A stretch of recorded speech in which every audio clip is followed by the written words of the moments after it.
నమస్తే, జై శ్రీరామ్, భరత్ మాతాకి జై, వందే మాతరం. నేను మీ విలాసాగరం రమేష్. ఈరోజు 15th డిసెంబర్ సోమవారం ఉదయం ఈరోజు విడేస్తున్నా. చాలామంది యుక్త వయసులోకి వచ్చిన తర్వాత, బాల్యంలో అంటే తల్లిదండ్రులు మనం ఏం చేసినా మనకు సపోర్ట్ చేస్తారు.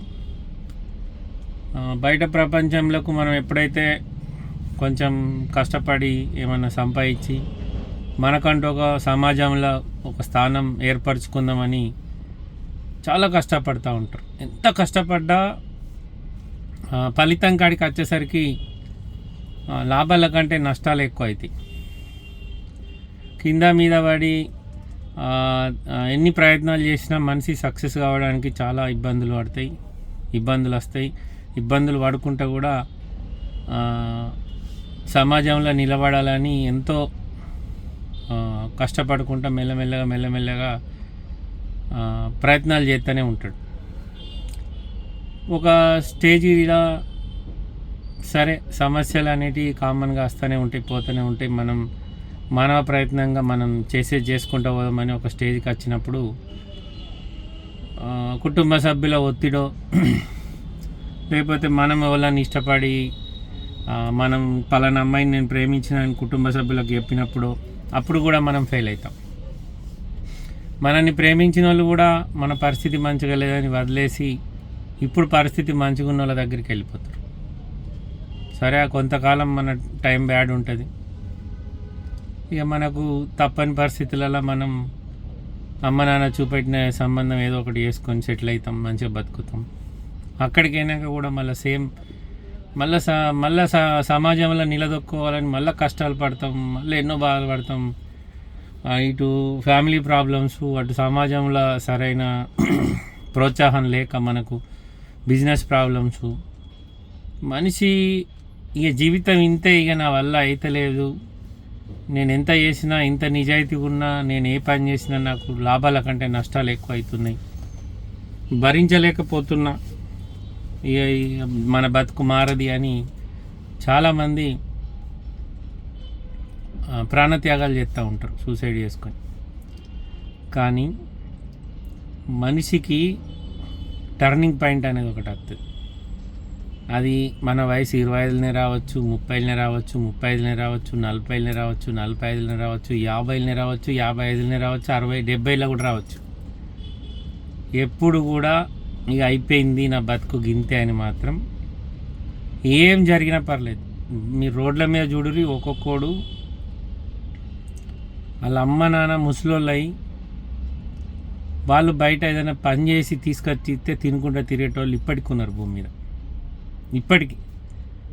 కానీ ఆత్మాభిమానం చంపుకోలేక, ఎవరి దగ్గర ఏమైనా చేసి అడగాలనిపించక ఇక జీవితం గింతే అని ఆత్మహత్య చేసుకునే వాళ్ళు 99% ఉంటారు.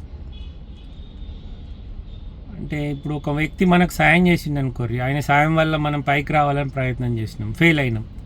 కానీ మళ్ళీ ఆ వ్యక్తిని మనం సాయం అడగాలంటే మనకు మనసు ఒప్పది. ఇది నిజాయితీ పరుని లక్షణం. కానీ అవినీతి పరునికి ఏముంటుంది, ఇచ్చిన దగ్గర 100 సార్లు అయినా సాయం తీసుకుంటాడు. ఇప్పుడు ఎగ్జాంపుల్ చెప్తా, ఒక మనిషి ఒక 2 దోస్తులకు జీవితకాలం దాయిపిస్తూనే ఉంటాడు. తాగిపిచ్చి అరే ఈరోజు నా పైసలు లేవురా అని అన్నాడు అనుకో, నెక్స్ట్ డే నుంచి వాళ్ళు ఈయనతో మాట్లాడరు. ఇక చల్ నువ్వు మొన్న దాగిపోయమంటే నా పైసలు లేవు అన్నవని. అది మీరు KFC అధినేత ఉన్నాడు, ఆయన స్టోరీ వినండి. ఆయన జీవితంలో ఎన్ని కష్టాలు పడాలని పడ్డాడు, భార్యకు పిల్లలకు అందరికి దూరం అయింది. ఆయన టర్నింగ్ పాయింట్ ఆయనకు 70 ఏళ్ళు వచ్చినాకనో 60 ఏళ్ళు వచ్చినాకనో వచ్చింది. ఇప్పుడు ప్రపంచం అంతా ఫేమస్ అయ్యి, అట్లనే మనకు కూడా టర్నింగ్ పాయింట్ వస్తుంది. ఆ పాయింట్ వచ్చేదాకా ఈ కష్టాలన్నీ ఇవి మనకు ఒక పాఠం లెక్కనే, దీన్ని మనం ఒక సబ్జెక్ట్ లెక్కనే రాస్తూనే ఉండాలి. ఎగ్జామ్ ఫెయిల్ అవుతూనే ఉండాలి, రాస్తూనే ఉండాలి, ఫెయిల్ అవుతూనే ఉండాలి. ఎంతోమంది ఎన్నెన్నో షాపులు పెట్టుకుంటూ ఉంటారు, చిన్న బజ్జీల బండి అని, టీ స్టాల్స్ అని, రోడ్ల మీద ఆటో రిక్షా కొనుక్కునేటోళ్ళు ఉంటారు, లేబర్ పని చేయాలని పోయిన వాళ్ళు ఉంటారు. ఇట్లా రకాలకు ఇప్పుడు అమ్మాలి పని చేసేటోళ్ళు రోజుకు 2000 సంపాదించే అమ్మాలి కూలి ఉంటాడు, 1000 రూపాయలు సంపాదించే అమ్మాలి కూలి ఉంటాడు. ఒక లారీ సిమెంట్ బస్తా లారీ దించితే బస్తకి ఇంత అని ఉంటుంది. 4-5 కలిసి సిమెంట్ చూసే చూడంగానే కాల్ చేస్తారు. అలా వచ్చిన అమౌంట్ మనిషికి ఇంత షేర్ చేసుకుంటారు. అది కష్టమైన పని. కానీ అందులో కూడా ఆ పని చేయంగా ఆయన కిస్మత్ మంచిగా లేక ఆయనకి ఏదైనా చిన్న గాయం అయితే ఆ రోజు వచ్చిన డబ్బు ఆ గాయానికి హాస్పిటల్కే ఖర్చు అయిపోతుంది. అది అంటే భగవంతుడు ఏం చేస్తాడంటే పరీక్షలు పెడతా ఉంటాడు. వీడు ఎంతవరకు తట్టుకొని నిలబడతాడు, వీడు తట్టుకుంటాడా, ఈ అమ్మ జీవితం గింతే అని వీడు ప్రాణత్యాగం చేస్తాడు. ఇవన్నీ మనకు టెస్ట్ లాంటివి. మనల్ని ఎంత సాన పెడితే మనం అంతా గట్టిగా అవుతాం, స్ట్రాంగ్ అవుతాం. నా జీవితంలో అయితే నేను పడని కష్టాలే లేవు. నేను క్లైమాక్స్ దాకా పోయి రిటర్న్ వచ్చిన రోజులు కూడా ఉన్నాయి.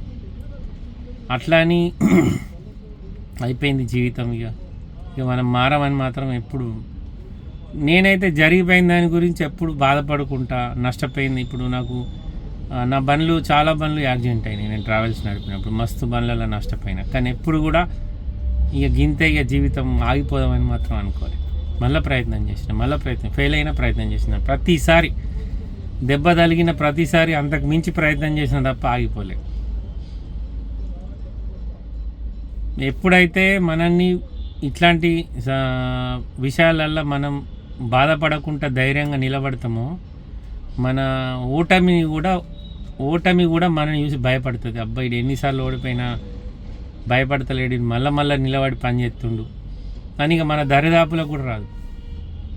చాలామంది పాపం కొత్తగా 2 లక్షలు 5 లక్షలు పెట్టి ఢిల్లీకి వచ్చి ఒక కారు కొనుక్కపోయి ఆడ దాన్ని 10 రూపాయలు లాభంకి అమ్ముకుందామని ప్రయత్నం చేసిన వాళ్ళు ఒక ఇంతమంది ఉన్నారు. అందరం సక్సెస్ అయినాము. ప్రయాణంలో ఒక బండి గుంటూరు వాళ్ళు పాపం స్కోడా కారు తీసుకొని పోగా నర్సింగాపూర్కు ఒక సాగర్కు నర్సింగాపూర్కు మధ్యలో వాళ్ళకు రోడ్డు మీద అవగాహన లేదు. 4 రాత్రిపూట ఆవులు వండుకొని ఉంటాయి. బ్రిడ్జ్ మీద ఆవులు వండుకొని ఉన్నాయి. వీళ్ళు చూసుకోవాలి, మంచి స్పీడ్ మీద వేరు. ఆవును తప్పియడానికి డివైడర్ ఎక్కిస్తే బండి డివైడర్ ఎక్కినాక రైట్ సైడ్ టైర్ వలిగిపోయి 3 పల్టీలు కొట్టింది. 2-3 కాలు చేతులు ఇరిగినాయి. బండి అసలు పనికిరాదు బండి. నేను ఢిల్లీ నుంచి ఆంధ్రవేళ పోగా నాకు ఫోన్ చేసి అన్న గిట్ల సంగతి అంటే ఎవరైతే బండి టోచన్ కట్టుకుపోయి మెకానిక్ దగ్గర పెట్టి ఆడిపోయి నేను బండి చూసిన. Thank you. బండి నేను చూసి బండి నేను చెక్ చేసి చెప్పిన, భయ్యా దీన్ని మీరు రిపేర్ చేసుడు కంటే ఇట్లనే డిస్మెంటల్ అమ్మేసి. వాళ్ళు 3 ఫ్రెండ్స్ కలిసి 5.5 లక్షలకు ఆ బండి మనిషికి పైసలు వేసుకొని కొనుక్కొని గుంటూరు తీసుకుపోయి దాన్ని రిజిస్ట్రేషన్ చేయించి లాభంకి అమ్ముకుందని ఆశతోటి ఢిల్లీకి వచ్చారు. రిటర్న్ మార్గ మధ్యంలో యాక్సిడెంట్ అయింది. 3 ఎంబడొచ్చిన పిల్లాంది కూడా చేతి తిరిగింది. అందరికి దెబ్బలు తాకింది. వాళ్ళని ఇక్కడికి వెళ్ళి అంబులెన్స్ గుంటూరుకు తీసుకుపోవడానికి 1,00,000 రూపాయలు తీసుకున్నాం. ఇట్లాంటివి ఎన్నో జరుగుతూ ఉంటాయి జీవితంలో. కానీ ఎప్పుడు కూడా एक सेकंड यार गाड़ी निकालनी है ना गाड़ी हटानी. అట్లాంటి జరిగినప్పుడు ఇంకొంచెం ధైర్యంగా బతికి చూపెట్టాలి తప్ప ఇక నా పని అయిపోయిందని ఎప్పుడు బాధపడదు. భగవంతుడు పరీక్షలు ఎట్లా పెడతాడంటే ఇప్పుడు అప్పుడప్పుడు మనకు ఫోటో చూపెడతారు. చెట్టు మీద ఒక మనిషి ఉంటాడు, ముంగట మీద పాము ఉంటుంది, చెట్టు కింద సింహం ఉంటుంది, నదిలో మొసలి ఉంటుంది, ఇది ఎటు పోతాడని క్వశ్చన్ ఉంటుంది. చెట్టు మీద ఉండలేడు, కిందికి దిగలేడు, నీళ్ళలో దుంకలేడు. అట్లాంటి పరీక్షలు పెడతాడు భగవాన్. అవన్నిటిని దాటుకుంటా పోతేనే మనం బతికి బట్టగట్టగలుగుతాం. భయపడి ఏమో అయిపోయింది ఇక నా జీవితం, ఇప్పుడు నేను ఎలక్షన్లో పోటీ చేసిన, సర్పంచ్కి నిలబడ్డా, అలా 10 లక్షలు ఖర్చు పెట్టుకున్నా, నా వల్ల నా డబ్బు తిని నాకు ఓటైన వాళ్ళు ఉన్నారు. రేపు మళ్ళీ ఎంపీటీసీ ఎలక్షన్ వస్తుంది. నా మిత్రులు 2-3 ఓడిపోయారు. ఎంపీటీసీ ఎలక్షన్ వస్తే దాంట్లో నీకు సానుభూతి వస్తుంది. ఓడిపోయినంత మాత్రాన అయిపోయిందా జీవితం? ఎమ్మెల్యేకు పోటీ చేసి గెలిచిన వ్యక్తి జెడ్పీ చైర్పర్సన్కి ఓడిపోయిన వాళ్ళు మస్తు మంది ఉన్నారు.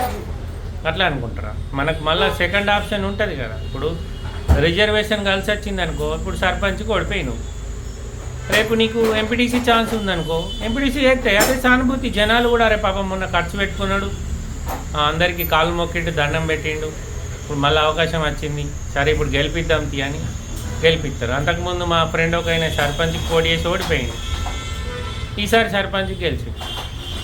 అట్లా మనం ఎప్పుడు కూడా ఇక అయిపోయింది మన జీవితం అని మాత్రం అనుకోకూడదు. మనకు సెకండ్ ఛాన్స్ ఇస్తాడు, థర్డ్ ఛాన్స్ ఇస్తాడు, కానీ మనం నిలబడి ఫైట్ చేసుకుంటూనే ఉండాలి.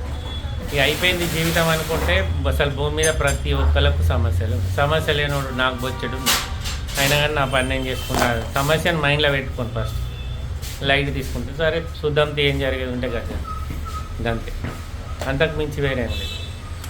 ఎలక్షన్లో ఎంత డబ్బు ఖర్చు పెట్టిర్రు, మనకు మనోడోడు మన పగోడోడో కూడా ఎలక్షన్లో అర్థమైంది.